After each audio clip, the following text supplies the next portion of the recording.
বাসায় ঝাড়ু তৈরি করছি। আর এগুলো সব বান্দরবন থেকে আনা হয়েছিল, অনেক দিন হয়ে গেছে নিয়ে এসেছি। এখন চিন্তা করলাম ঝাড়ু বানাবো। এই তো ঝাড়ু বানানোর প্রসেসিং চলছে। অলরেডি একটা বানিয়ে ফেলছে।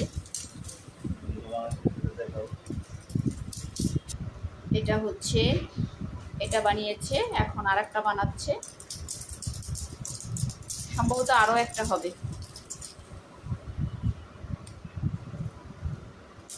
ভালোই বানিয়েছে। শুধু ফুল দিয়ে কিন্তু এভাবে ঝাড়ু পাওয়া যায় না, কারণ ঝাড়ুর মাঝখানে মাঝখানে অনেকগুলো পাটকাঠি থাকে।